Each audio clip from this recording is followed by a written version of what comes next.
The summer of 2002 was supposed to be the best time of her life.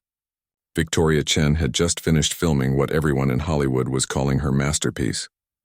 At 34 years old, she was finally getting the recognition she deserved after years of smaller roles and bit parts. Directors were calling her agent daily. Magazine covers wanted her face. The Oscar buzz was real and it was loud, but Victoria was exhausted. The kind of tired that sleep doesn't fix. She'd spent 6 months pouring everything she had into this role, losing herself in the character, barely seeing her family. Now that filming wrapped, all she wanted was silence. Not the fake silence of her Los Angeles apartment where sirens wailed at night and paparazzi camped outside her building. Real silence. The kind you can only find far away from everything. She told her agent she needed a weekend. Just 3 days before the circus of promotional tours and press interviews began. He wasn't happy about it, but he agreed. Victoria threw some clothes in a bag, grabbed her hiking boots, and climbed into her silver Mercedes before anyone could change their mind or tag along. The drive up the coastal highway felt like breathing again. She rolled down the windows despite the wind messing up her hair. Who cared? There was nobody around to take pictures. No one shouting her name. Just the ocean crashing against the cliffs and seagulls crying overhead. For the first time in months, Victoria felt like herself again. Not the character she'd been playing or the celebrity everyone wanted her to be. She'd found this little bed and breakfast online. It wasn't fancy. No spa, no room service, no other celebrities hiding from the world. Just a small inn tucked into the hillside with a view of the Pacific Ocean. Perfect. The owner, an older woman named Margaret, greeted her warmly when she arrived Friday afternoon. Victoria used her real name when checking in. Margaret's eyes widened with recognition, but she was kind enough not to make a fuss about it. The room was simple and clean. White walls, a comfortable bed, a window overlooking the cliffs. Victoria dropped her bag and stood at that window for a long time, just watching the waves. This was exactly what she needed. No scripts to memorize, no marks to hit, no one telling her how to feel or what to say. Just her and the quiet. That evening, she had dinner alone in the inn's small dining room. Margaret brought her homemade soup and fresh bread. They chatted briefly about the hiking trails nearby. Margaret mentioned a beautiful path that wound along the cliffs, offering stunning views of the coastline. Not too challenging, but scenic. It sounded perfect for tomorrow. Victoria slept deeply that night. No dreams she could remember. When she woke up Saturday morning, sunlight was streaming through the window and she could hear birds singing outside. She couldn't remember the last time she'd slept past 7. It felt wonderful. She took her time getting ready. There was no rush, no call time, no one waiting for her. She pulled on comfortable hiking clothes, laced up her boots, and grabbed a small backpack. Water bottle, some snacks, her journal. She'd been meaning to write more lately. Maybe out there on the trail with nothing but nature around her, the words would come easier. Margaret was in the kitchen when Victoria came downstairs. She poured Victoria a cup of coffee and packed her a sandwich for the trail. They talked about the weather, how beautiful the day was turning out to be. Victoria mentioned she'd probably be gone for a few hours. The trail Margaret recommended was supposed to be about 5 miles round trip. Margaret told her to take her time and enjoy herself. Victoria left the inn at 2:15. She felt lighter than she had in years as she drove the short distance to the trailhead. Her Mercedes looked out of place in the small dirt parking area, too shiny and expensive among the dusty pickup trucks and old sedans. She didn't care. She locked it up, leaving her purse on the passenger seat. She'd only need her backpack for the hike. The trail started easy, winding through coastal brush and wildflowers. Victoria could smell the salt in the air and feel the cool breeze coming off the ocean. She passed a few other hikers heading back toward the parking area. They exchanged friendly nods, but nothing more. No one seemed to recognize her, or if they did, they were polite enough not to say anything. As she walked deeper into the trail, the crowds thinned out. Soon she was completely alone, just her footsteps on the dirt path and the sound of waves in the distance. This was what she'd been craving. Space to think, space to just be. She found a nice spot overlooking the ocean and sat down on a flat rock. The view was incredible. Endless blue water stretching to the horizon. She pulled out her journal and started writing. Not about work or Hollywood or any of that. Just thoughts, feelings, things she'd been too busy to process. Time slipped away from her out there. That's what happens when you're finally relaxed, when you're not watching the clock every 5 minutes. She wrote until her hand cramped. She sat and watched the waves until the light started changing. The afternoon was getting late. Victoria packed up her things and started back down the trail. She was thinking about what she'd have for dinner. Maybe asking Margaret if she knew any good local restaurants. She was thinking about how she'd have to return to reality in 2 days, but how much better she'd feel after this break. She had no idea she'd never make it back to the inn. No idea that in a few hours Margaret would start to worry. That by Sunday police would be searching these very trails. That her Mercedes would be found exactly where she'd left it. Keys still in the ignition. Purse untouched. No idea that 22 years would pass before anyone would know what really happened on that beautiful Saturday afternoon in the summer of 2002. 22 years is a long time. Long enough for children to grow up and have children of their own. Long enough for the world to change in ways nobody could have predicted back in 2002. Long enough for most people to forget about a missing actress, even one as talented as Victoria Chen. But her family never forgot. Her younger sister Michelle carried that weight every single day. She'd wake up some mornings and forget for just a second, then remember all over again. It never got easier. People told her time heals all wounds, but they were wrong. Time just taught you how to live with the pain. Michelle had been 26 when Victoria disappeared. Now she was 48, a middle school teacher in San Diego with 2 teenage kids of her own. She'd named her daughter Victoria. Her students sometimes asked about the framed photo on her desk, the one of 2 young women laughing on a beach somewhere. Michelle would smile and say it was her sister, and most kids were polite enough not to ask the obvious follow-up question. The case had gone cold years ago. The police did everything they could at first. Search parties combed those cliffs for weeks. Helicopters, search dogs, volunteers, everyone looking for any sign of Victoria. They found nothing. It was like she'd simply vanished into thin air. The theories got wilder as time went on. Some said she'd been kidnapped. Others thought she'd jumped from the cliffs, though no body was ever found. There were even people who believed she'd faked her own death to escape the pressure of fame. Michelle knew better.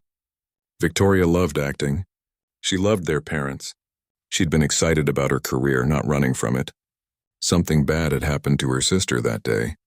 Michelle had always known it in her bones. The years crawled by. Victoria's face appeared on those cable shows about unsolved mysteries. Internet detectives picked apart every detail of her last known movements. Anniversary articles popped up every few years.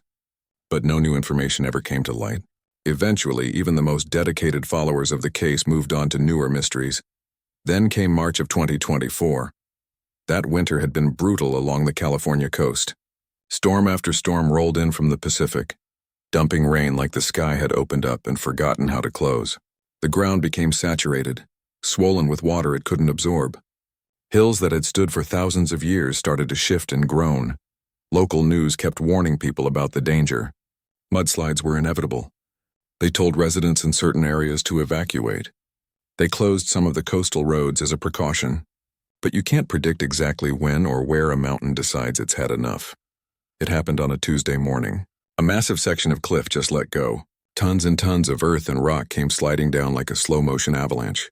Trees that had been growing there for decades were ripped out by their roots. Boulders the size of cars tumbled down toward the highway below. The sound was incredible, witnesses said later. Like thunder that wouldn't stop. When it was over, a huge portion of the coastal highway was buried under debris. The same highway Victoria had driven 22 years earlier. The same cliffs she'd hiked near on her last day. Emergency crews rushed to the scene, grateful that no cars had been on that stretch of road when it happened. It could have been so much worse. They brought in excavators to start clearing the mess. The highway was a major route and they needed it open. A young engineer named David was part of the team assessing the damage. He'd grown up in the area, knew these cliffs well. But the landslide had changed everything. Whole sections of hillside that used to be there were just gone now, revealing layers of earth that hadn't seen daylight in who knows how long. David was examining the exposed cliff face, checking for stability, when something caught his eye. A piece of fabric, faded and dirty, sticking out from the wall of earth. It looked wrong somehow, too regular, too manufactured to be natural. He moved closer, his heart starting to pound. He called for the excavation to stop immediately.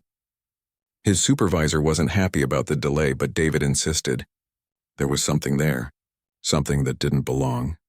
They approached more carefully now, using hand tools instead of the big machines, brushing away dirt like archaeologists at a dig site. What they found made David's blood run cold. Bones. Human bones, partially preserved in a small, hollow space in the cliff. The hollow had been completely hidden until the landslide tore away the earth covering it. Next to the remains was a backpack, rotted and falling apart but still recognizable. David's supervisor called the police. Within an hour, the site was swarmed with investigators. They worked carefully, documenting everything, treating the area like the crime scene it might be. Inside the backpack, protected somewhat by a plastic bag that had managed to survive, they found a wallet. Inside the wallet was a California driver's license. The face staring out from that license photo belonged to Victoria Chen. The news spread fast. By that evening, it was everywhere. Every major outlet picked it up. Social media exploded. The case that had gone cold 22 years ago was suddenly the hottest story in the country.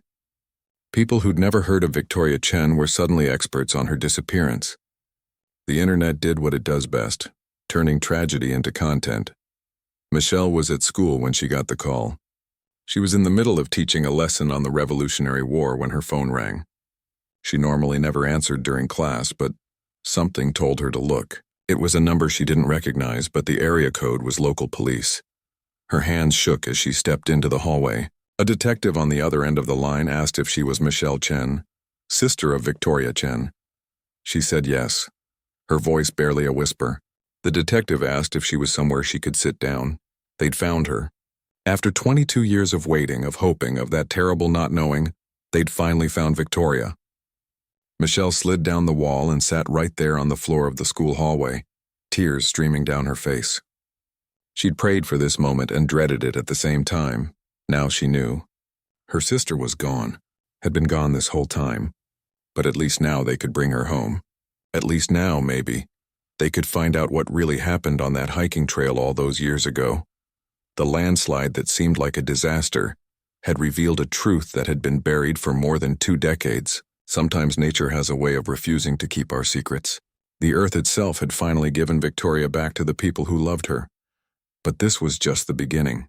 Finding her remains opened more questions than it answered. What happened to Victoria that Saturday afternoon? How did she end up in that hidden hollow? And most importantly, was she alone when she died? Or did someone put her there? The investigation was about to begin all over again. Detective Linda Morrison had been a rookie cop when Victoria Chen first went missing. She remembered the case vividly. Back then, she'd been the one taking notes, carrying equipment, doing the grunt work while the senior detectives ran the investigation. She'd walked those trails herself, searching through brush and rocks, hoping to find something, anything that would give them answers. 22 years later, Linda was now head of the cold case unit. Her hair had gone gray. She'd seen hundreds of cases come and go, but Victoria Chen's disappearance had always stuck with her. It was one of those cases that kept you up at night, wondering what you'd missed. When she got the call about the landslide discovery, she was having coffee at her desk. She nearly dropped the cup. After all these years, they'd finally found her. Linda grabbed her jacket and headed straight to the scene, her mind already racing through everything she remembered from the original investigation. The forensics team was still carefully extracting evidence when she arrived. They'd set up a tent to protect the site from curious onlookers and news helicopters circling overhead. Linda ducked inside, her eyes adjusting to the dim light. There, laid out on tarps, were the remains and the few items found with them. The backpack had deteriorated badly, but its contents told a story. The wallet with Victoria's ID, a water bottle empty and crushed, some protein bars still in their wrappers, never eaten, and something else. A small notebook, water-damaged and fragile, but still partially intact. Linda felt her pulse quicken. A journal. Victoria had been writing something. The forensics team had already photographed every page, knowing the notebook might fall apart if handled too much. Linda pulled up the digital images on a tablet, zooming in on the faded handwriting. The early entries were mundane. Victoria writing about feeling tired, needing a break, excited about the ocean view from her room. Normal vacation stuff. But then the tone shifted. Linda read one entry 3 times to make sure she was understanding it correctly. Victoria had written about feeling uncomfortable on her drive up the coast. She'd noticed a car behind her, keeping the same distance for miles. She'd tried to tell herself she was being paranoid, that fame had made her see threats where there weren't any, but the feeling wouldn't go away. Then she'd stopped for gas. There was a man at the station, tall, wearing a baseball cap pulled low over his face. He'd been staring at her. She'd caught him doing it twice. When she'd gotten back in her car and pulled away, she'd seen that same car from the highway in her rearview mirror. Victoria had seen him again near the bed and breakfast. Just a glimpse, a figure standing by the trees near the property. Same height, same cap. She'd started to worry she wasn't being paranoid after all. Her last entry was from Saturday morning, before she'd left for her hike. She wrote that she was probably being silly, that no one knew where she was, that she should just enjoy her day. That was the last thing Victoria Chen ever wrote. Linda felt cold reading those words. This changed everything. The original investigation had considered many possibilities, but they'd never had any concrete evidence pointing to foul play. Now they did. Someone had been following Victoria. Someone had known where she was going. The forensics team had more news. They'd completed their preliminary examination of Victoria's remains. Linda braced herself for what she knew was coming. The skull showed signs of trauma. Blunt force, the kind of injury that doesn't happen from accidentally slipping on a trail. This was a murder investigation now. After 22 years, it was finally official. Someone had killed Victoria Chen and hidden her body in that hollow space in the cliff. They'd concealed it so well that years of searching had never found it. Only a landslide, an act of nature nobody could predict or control, had finally brought the truth to light. Linda gathered her team. They pulled out all the old case files, boxes and boxes of reports, interviews, photographs, everything they'd collected back in 2002. They'd have to go through it all again, but this time with new information. This time looking for a man in a baseball cap, a car that had been following Victoria, someone who'd known her route. The watch found with Victoria's remains had stopped at 3:47. Combined with the security footage from the bed and breakfast showing her leaving at 2:15, they had a timeline. Something had happened to Victoria between 2:15 and 3:47 on that Saturday afternoon. An hour-and-a-half window. Linda started calling everyone who'd been interviewed back in 2002. Margaret, the inn owner, was now in her 70s, but her memory was sharp. Linda asked if she remembered anything unusual from that weekend. Any strange phone calls, any suspicious visitors? Margaret was quiet for a long moment. Then she said something that made Linda sit up straight. Yes, there had been a phone call. A man had called the day before Victoria checked in, asking if Victoria Chen was staying there. He'd claimed to be a location scout for a movie, said he needed to contact her about a potential filming location. Margaret had thought it was odd at the time. She'd told the caller that she couldn't give out information about her guests. She'd assumed it was paparazzi trying to track Victoria down. She'd mentioned it to one of the officers during the investigation, but back then, without any evidence of foul play, it hadn't seemed significant. Now it was very significant. Someone had been tracking Victoria's movements before she'd even arrived. Someone had called the inn asking for her by name. This wasn't a random encounter on a hiking trail. This was planned. Linda's team started digging into Victoria's fan mail, something the original investigation had looked at but hadn't prioritized. Victoria's agent still had boxes of letters stored in a warehouse. Most of it was normal stuff, but there were always a few that crossed the line. People who thought they knew celebrities personally. People who thought they had special connections. One particular series of letters stood out. They were signed only as Your Shadow. The handwriting was neat, almost obsessively careful. The writer talked about watching Victoria's movies over and over, about understanding her in ways nobody else could, about how they were meant to be together, away from the noise and chaos of Hollywood. The letters had been sent over a 6-month period leading up to Victoria's disappearance. Then they'd stopped completely. The last one was dated 2 weeks before Victoria drove up the coast. Studio security had flagged them as concerning, but Victoria had brushed it off. She'd dealt with obsessed fans before. It came with the job. Linda had the letters sent to a handwriting analyst.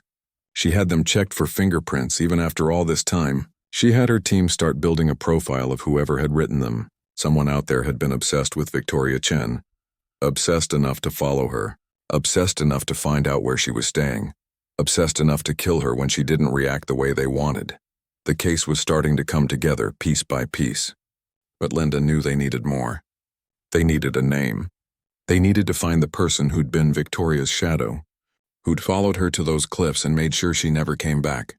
Somewhere out there, someone had been living with this secret for 22 years. Someone had gone about their life, maybe got married, had kids, went to work every day, all while knowing what they'd done to Victoria Chen. Linda was determined to find them. Victoria deserved that much. Her family deserved that much. Justice might be slow, but it was coming. The landslide had revealed more than just remains. It had revealed the beginning of the truth, and Linda wasn't going to stop until she'd uncovered all of it. The break in the case came from an unexpected place. A podcast. One of those true crime shows that had covered Victoria's disappearance years ago decided to do a special episode about the discovery. They released it 3 days after the landslide, and suddenly everyone was talking about Victoria Chen again. The hosts read some of the details that had been released to the press. The journal entries about being followed. The letters signed "Your Shadow." They asked their listeners to think back to 2002. Did anyone remember anything? Had anyone seen something that seemed off at the time? Podcasts like this get thousands of messages. Most of them are people just wanting attention or sharing random theories that lead nowhere. But buried in all that noise was one email that caught the producer's attention. It came from someone who said they'd worked at a printing shop in the coastal area back in 2002. The email was detailed, specific. The writer remembered a customer who came in regularly to print letters on expensive cream-colored paper. Always the same paper, always paid in cash. The letters were never sealed, and the printer had accidentally seen some of the contents once when the sheets came out of the machine. They remembered feeling uncomfortable about what they'd read. Something about watching someone, about devotion, about destiny. The customer had been a regular for months. Then suddenly, right around the time Victoria disappeared, he'd stopped coming in. Never saw him again. The printer had thought about it over the years, especially when Victoria's case was in the news, but had never called the police. It seemed like a stretch. They weren't even sure they'd remember the guy's face after all this time, but they did remember his name. He'd had to give it for the order receipts. Thomas Aldrich. The podcast forwarded the email to the police. Linda's team ran the name immediately. Thomas Aldrich, now 61 years old, living in rural Oregon. And when they pulled his record, everything started clicking into place. Thomas had a history. In the 90s, he'd been arrested twice for stalking behavior. Both cases involved women he'd become obsessed with after seeing them in public. Both times the charges were eventually dropped. The women had moved away or declined to press charges after Thomas promised to leave them alone. Back then, stalking laws weren't as strong as they are now. People like Thomas often slipped through the cracks. Linda dug deeper. In 2002, Thomas had been living just 40 miles from where Victoria's Inn was located. He'd been working as a freelance photographer, which meant he had flexible hours and could travel without anyone questioning where he was going. And the most damning detail, vehicle records showed he'd owned a dark blue sedan that year. Linda pulled up traffic camera footage from the coastal highway, footage that had been archived for over 2 decades. The quality was grainy, but there it was. A dark blue sedan captured on camera the same day Victoria drove up the coast. The timestamp put it about 20 minutes behind Victoria's Mercedes. It wasn't enough for an arrest warrant yet, but it was enough for Linda to take to a judge. They got a warrant to search Thomas Aldrich's current property and bring him in for questioning. Linda assembled a team and drove to Oregon herself. This was her case. She'd been there at the beginning, and she was going to be there when they finally closed it. Thomas's house was at the end of a long dirt road, surrounded by trees. Isolated. The kind of place where you could live for years without neighbors knowing much about you. When the police knocked on the door, Thomas answered almost immediately. He looked tired, Linda thought. Older than 61. Like he'd been carrying something heavy for a long time. He didn't seem surprised to see them. "It's about Victoria Chen," he said quietly. It wasn't a question. He stepped aside and let them in. What they found inside made Linda's stomach turn. The walls were covered with pictures of Victoria. Movie posters, magazine covers, photographs that looked like they'd been taken from a distance without Victoria knowing. One entire room was dedicated to her. Newspaper clippings about her disappearance were arranged in chronological order. Awards she'd won, reviews of her performances. It was like a shrine. In a locked drawer, they found copies of all the letters, every single one that Thomas had sent to Victoria over those 6 months, meticulously preserved in protective sleeves. He'd kept them like they were precious documents. At the bottom of the drawer was a small jewelry box. Inside was a silver bracelet, Victoria's bracelet. Michelle would later confirm it was the one Victoria had been wearing the day she disappeared.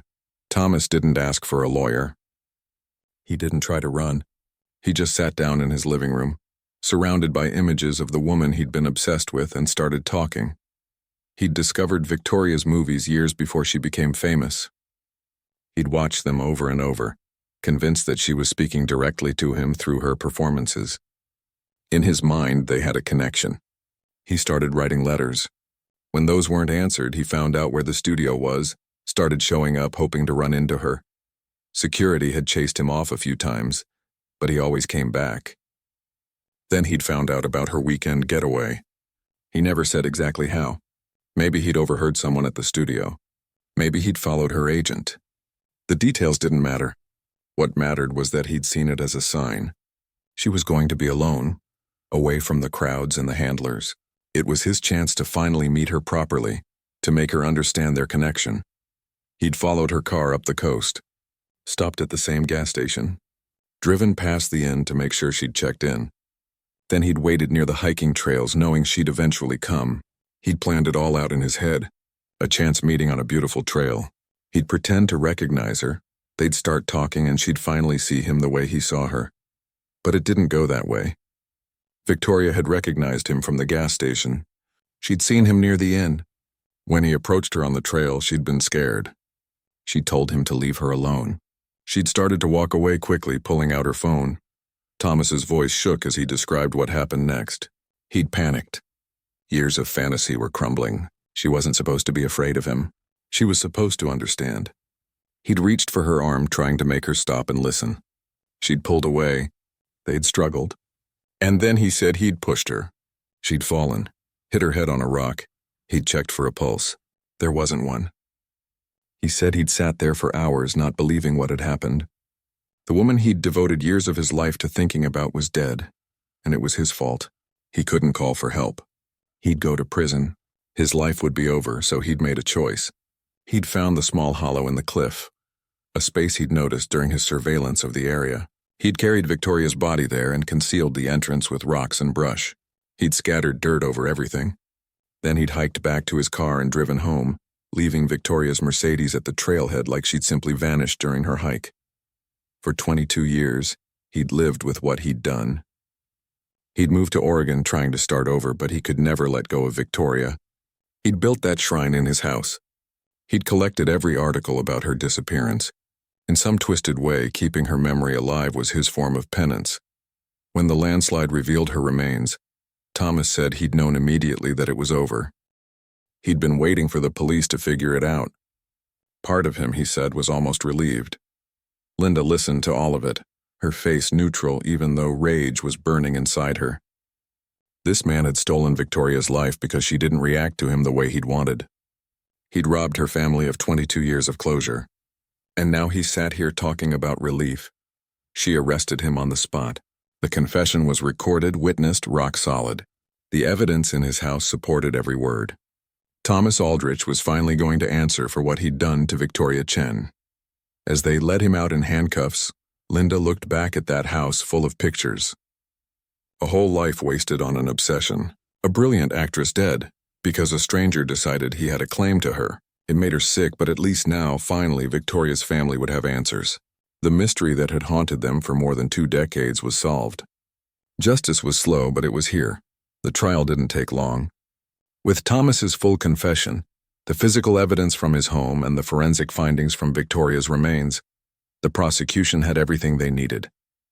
Thomas's attorney tried to argue that it had been an accident, that his client never meant to kill anyone. But the jury saw through it. The letters, the stalking, the deliberate concealment of Victoria's body for over 2 decades. None of that spoke to an accident. Michelle sat in the courtroom every single day. She wanted Thomas to see her face, to know that Victoria had people who loved her, who'd never forgotten her, who'd waited 22 years for this moment. Some days it was almost too much, hearing the details of what happened to her sister, seeing the photos of that shrine Thomas had built, but she never missed a day. Her parents were too frail to attend. Victoria's father was in his 80s now, her mother not far behind. The decades of not knowing had taken their toll on both of them. Michelle would come home each evening and tell them what had happened in court, holding their hands as they cried together. The guilty verdict came back unanimous. First-degree murder. The judge sentenced Thomas Aldrich to life in prison without the possibility of parole. He'd die behind bars, which seemed fitting to Michelle. He'd taken Victoria's whole future away. Now he'd lost his too.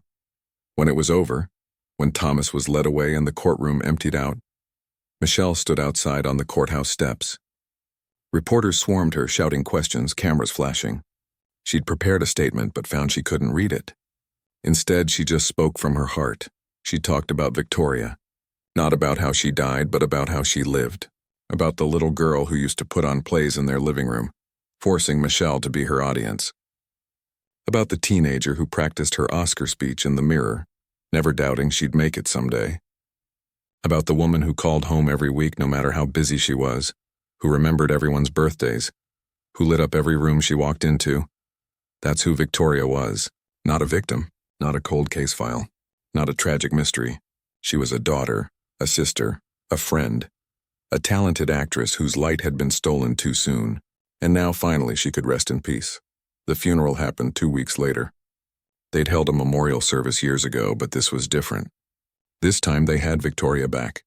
Her remains were cremated, and they held a small private ceremony at the beach, just family and close friends. The beach where that photograph on Michelle's desk had been taken, the one of two sisters laughing in the sunshine. Michelle scattered some of the ashes in the ocean. Victoria had always loved the water. The rest they placed in the family plot, next to the grandparents Victoria had adored. There was finally a real grave to visit, not just an empty memorial stone. People asked Michelle how she felt now that it was over. She never quite knew how to answer that. Relief didn't seem like the right word. She was glad they had answers, glad Thomas was in prison, glad Victoria wasn't just lost somewhere unknown anymore. But it didn't erase 22 years of pain. It didn't bring her sister back. It didn't give Victoria the chance to make more movies, fall in love, have the life she deserved. What it did give them was closure. The not knowing had been its own special kind of torture. Every time the phone rang, every time there was a knock at the door, a tiny part of Michelle would hope it was news about Victoria. Now that chapter was finally closed. The questions were answered. The waiting was over. Detective Linda Morrison attended the funeral. She stood in the back, not wanting to intrude, but wanting to pay her respects. This case had haunted her for her entire career. She'd worked hundreds of cases since 2002, solved most of them. But Victoria Chen had always been the one that got away, until nature itself decided it was time for the truth to come out. Linda thought about that a lot in the months after the trial. If it hadn't rained so much that winter, if the ground hadn't been so saturated, if the landslide had happened 50 feet in either direction, they might never have found Victoria. Thomas might have taken his secret to the grave. The Chen family might have spent the rest of their lives wondering. Sometimes justice needed help from unexpected places. Sometimes the universe had its own sense of timing. Michelle went back to teaching. Her students were gentle with her when she returned, having seen their teacher on the news. They didn't ask invasive questions. They just welcomed her back. Michelle appreciated that more than they knew. Normal life routine, kids worrying about homework and soccer practice and school dances. It was healing in its own way. She started a foundation in Victoria's name. The Victoria Chen Foundation focused on supporting stalking victims and pushing for stronger protection laws. Michelle had learned so much about stalking during the investigation and trial. How common it was, how often it escalated, how many people lived in fear because someone had decided they had a right to another person's attention, their time, their life.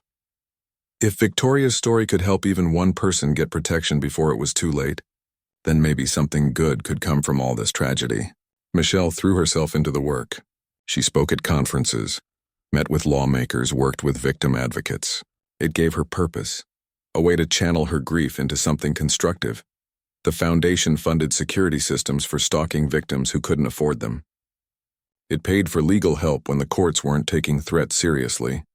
It provided counseling and support groups. It was the kind of help Victoria might have benefited from if things had been different, if she'd taken those letters more seriously, if anyone had realized how dangerous Thomas really was. Years passed. Slowly, gradually, the sharp edges of grief became softer. Michelle could look at pictures of Victoria and smile at the memories instead of just crying. She could talk about her sister without her throat closing up. She could say her name out loud. Victoria's movies found a new audience. Film students studied her performances. Critics wrote retrospectives about the career cut short. The movie she'd finished right before she died, the one everyone said would win her an Oscar, was re-released. Michelle attended the screening with her kids. They watched their aunt on the big screen, brilliant and alive and full of talent. Her daughter, young Victoria, asked if her aunt would have been proud of the foundation. Michelle smiled. She would have been out there with me, demanding changes twice as loud as I ever could. On the anniversary of the landslide, Michelle returned to the cliffs. The highway had been repaired. The scarred hillside was healing, new growth covering the exposed earth. You'd never know looking at it now that this spot had held a secret for over 20 years. Michelle stood there for a long time, wind whipping her hair, waves crashing far below. This was the last place Victoria had been alive. The last place she'd seen the sky, felt the sun, breathed the air. It should have been a place of beauty and peace for her. Instead, it became her tomb.